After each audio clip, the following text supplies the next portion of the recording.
Hello, friends. Welcome back to the Strong Stoic Podcast. I am your host, Brandon Tumblin.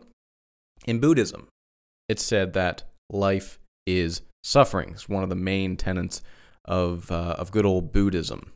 Though some Stoics may argue that this is not the Stoic view on life, it does seem to be unequivocally true that the philosophy of Stoicism exists because of that very fact, that life is suffering.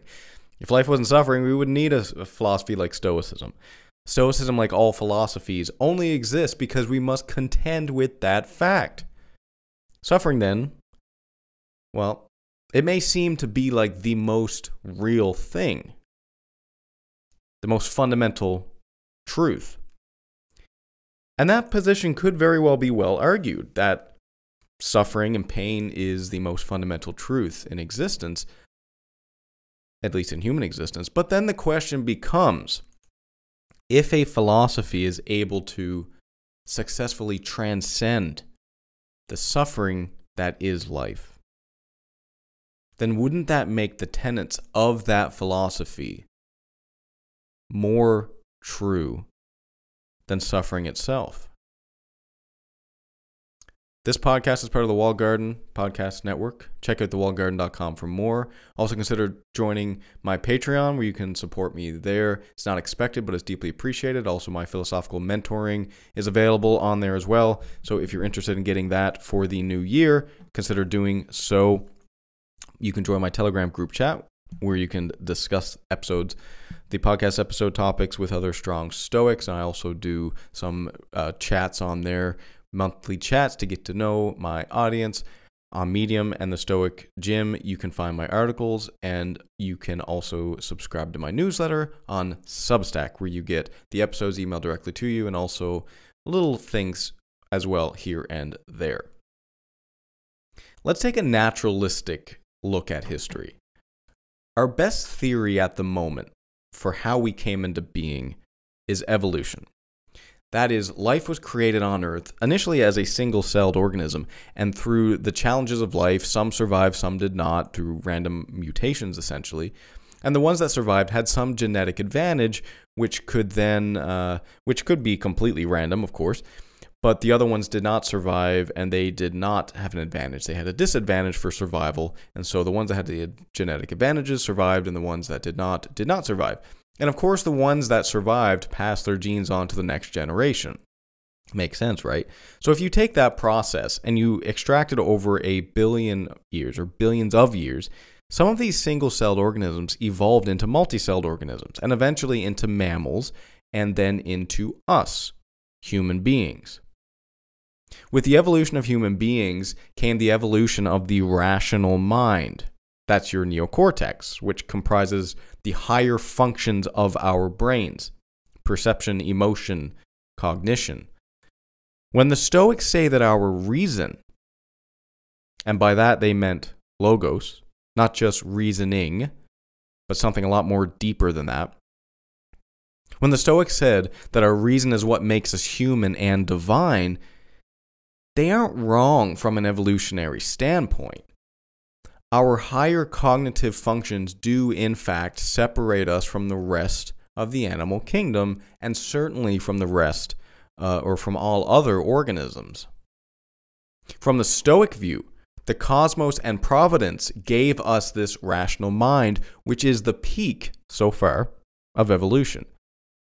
And you honor the cosmos, in other words, you honor nature, by using your rational mind.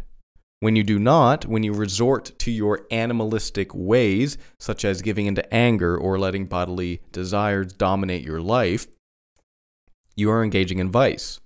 You are not honoring your rational brain. But if we take a step back and we look at what is the driving force for evolution, we see that suffering and pain are actually very fundamental. Pain was evolved in animals for survival, essentially. It's rather simple. If we are feeling pain, then something is hurting us. And if something is hurting us, it has a potential to kill us, and we would rather live. So in a simple phrase, pain and suffering points to threat. Threat to our very existence. So, the cosmos has created life, which evolved into animals, and then eventually human beings. But the only way for that to happen is if each organism throughout history was driven by a desire to live, meaning the desire to live is built into the fabric of life. Now, I'm sure this is oversimplified, and it could very well be argued that the first single-celled organisms were basically just bumping around living the dream, right? However, we can say with certainty that animals and human beings included have a fundamental desire to live, and hence not die. And since pain is a threat to our life, it follows that pain and suffering, from an evolutionary standpoint, is bad, given that we want to live. Allow me to wet my whistle with a little bit of my favorite beverage, black coffee. That is some good beverage. Human beings have a mechanism called pain, which points to threats, which have the potential to hurt or kill us. But here's a very hard truth on top of that. Human beings are mortal. Human beings will die, you and I included. What that means is that life is inherently filled with physical suffering, because for us to die, something has to threaten our life. And because that threat exists, it must cause us pain and suffering. That is a very sobering idea. However, it's worth pointing out that not all of the mechanisms that we evolved are perfect. Anxiety, for example, can occur for no actual reason. You can just be anxious. People have anxiety issues today, and they're quite rampant. Sometimes we perceive a threat that isn't real. And here's a great example. After you watch a scary movie, you may wake up in the middle of the night in a cold sweat, and you're looking in your closet and you see this sweater hanging there, and you're thinking, is that a person? What's going on over there? Is that the killer that I saw in the movie? Clearly, that's not what it actually is, but that's your perception. That's what you're feeling because of something that happened earlier. So you're having that fear, that anxiety, really for no reason that's based in reality. It's not grounded. That fear and anxiety is not grounded in reality. And now we get to Stoicism. Stoicism deems that your perceptions form your reality. A Stoic reaction to being scared in the middle of the night after you watch a scary movie is to allow your divine rational mind to kick in, the very one that the cosmos evolved for you, and think, I'm only feeling this way because of the movie I watched earlier. The chances of that sweater hanging in my closet that I remember hanging up there earlier today being an actual killer is quite slim. Firstly, because I locked all my doors. Wait, did I? Yes, I did. And secondly, because he probably would have killed me already. Why would he just stand there in the closet? Like, oh, this guy hung a sweater here. Let me just stand here and make it think like, maybe there's a guy there. No, he'd probably just kill you, right? That is how a Stoic deals with all of the pain and the suffering in life, by changing the perception of it in a way that, of course, using your higher cognitive functions of your rational divine mind. Hence, to get back to what I mentioned earlier, when a Stoic claims that life isn't suffering according to the Stoics, they're actually right. According to the Stoics, meaning according to the Stoic philosophy as a way of life, meaning according to the Stoic perception of reality, well, life isn't suffering. It doesn't have to be that way if we simply change our perceptions. Here's an infamous example. Death. From an evolutionary standpoint, death is not a good thing. That's what I went through earlier. That's why animals have this natural, ingrained motivation to run away when there's danger, when there's a threat. Life, from an evolutionary standpoint, is better than death. Death is not so good. Death means you stop living, and living is built into the fabric of animals as being a good thing. However, using the philosophy of Stoicism, one can consider death to be not a bad thing. One can change their perception on death to the point where death no longer gives anxiety, pain, or suffering. And this is true. Think about how crazy that is for a minute. Don't just brush this off. This is something that's crazy that it's true. All of our genetics that we inherited from our animal ancestors scream at us that death is bad. But if we use our higher cognitive functions, our divine, rational mind, we can think death is natural, and anything that is natural can't be evil. If it weren't for death, life would have no meaning. Life wouldn't even exist. We can't even remember before we were born, so why fear simply not existing? What's to fear about that? These are all changes of perception about death that allow human beings to transcend the pain and suffering that come from the truth that death comes for us all. But now we arrive at a very interesting question. Pain and suffering evolved before the rational divine mind of human beings.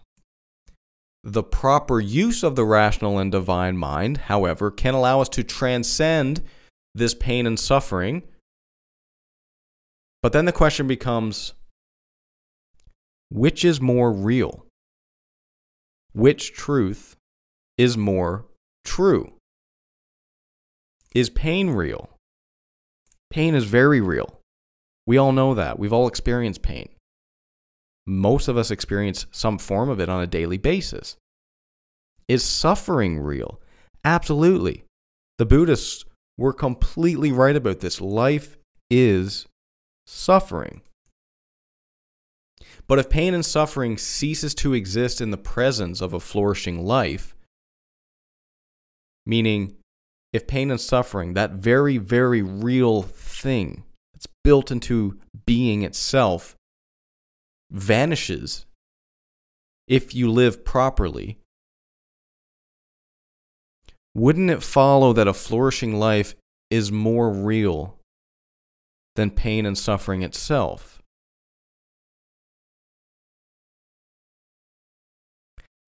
And then we could ask, well, what constitutes a flourishing life? And once again, we get back to philosophy as a way of life. And Stoicism, of course, what allows you to flourish is living a virtuous lifestyle. It's being a good person. It's taking care of your family, your friends, the world, and all of that at the same time now, but also in the future. It's, of course, living in accordance with nature, and that means living in accordance with truth.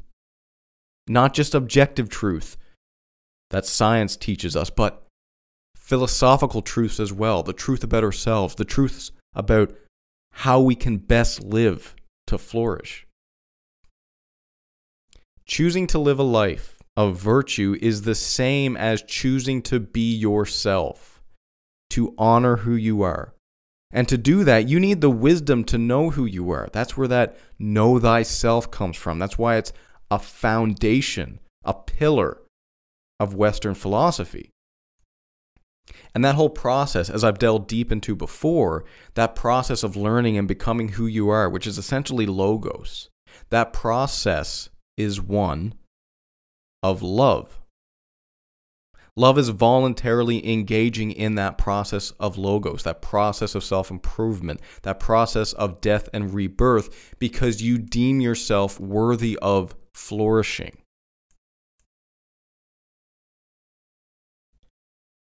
Pain is real. Suffering is real. Death will come. Anxiety may be present, and rage, and anger, and resentment, and bitterness, and jealousy, and all the other things that constitute suffering. But there seems to be something that's more real than that. Even though all those things I mentioned, pain, suffering, death, anxiety, rage, anger, resentment, bitterness, jealousy, those are all truths of human existence. There seems to be something even more true. There's a higher level truth here. And that is the life that allows you to transcend that, which is of truth and love. Thank you so much for listening. I hope you enjoyed this podcast episode. If you liked this episode, consider leaving a rating and review. If you're new here, episodes every Tuesday and Thursday. Consider checking out Instagram, Facebook, YouTube, Twitter, where else? Telegram, everywhere. You can find me at The Strong Stoic. Not going to bug you anymore. Thanks again. Cheers. Until next time.